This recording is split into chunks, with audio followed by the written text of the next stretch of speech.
The sun's setting on the NBA's regular season, just 3 games to play. For some folks, it's about tweaks and minor adjustments. For others, it's about one fast, final, frenetic push.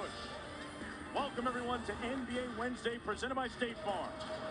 It's part of the Sonic playoff push. Here from Crypto.com Arena, downtown Los Angeles.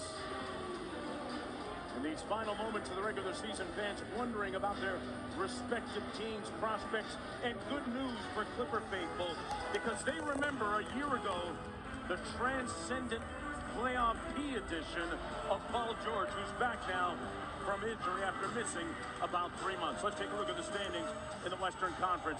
It has been Phoenix pretty much from the opening jump back in October. The best record in the NBA, the #1 seed. Meanwhile, the Clippers locked into the #8 seed, trying to level up at 500 with a potential win tonight. Hello, everybody. I'm Mark Jones, courtside, along with Doris Burke. George Sedano joining us in just a few moments. Doris, we saw the standings. You have to admire the Phoenix Suns. After losing in the finals a season ago, they bounced back with the best record in the NBA, an all-time franchise best record. But Monty Williams realizes, even though some guys aren't playing tonight, there's importance in these final games. Well, think back to a season ago in the playoffs where you had to navigate games without Chris Paul. So Monty telling us prior to the game, no Devin Booker, no DeAndre Ayton, no CP3.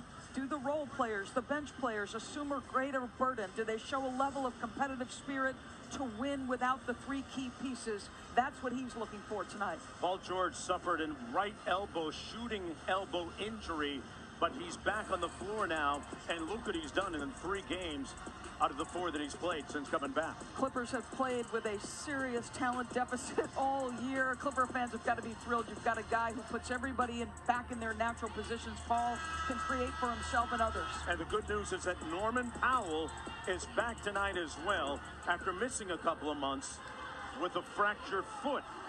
And he's going to be a key piece for them moving forward, acquired in that trade with the Portland Trail Blazers.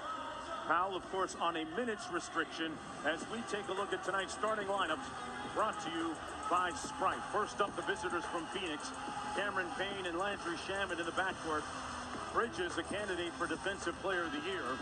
Cam Johnson and JaVale McGee on the front line. Meanwhile, for the Los Angeles Clippers, they're going with their regular 5 tonight. Reggie Jackson and Paul George in the backcourt. Marcus Morris, Nicholas Batum, and Ivica Zubac on the front line for the Clippers. Suns trying to win the regular season series against the Clippers, and we are underway.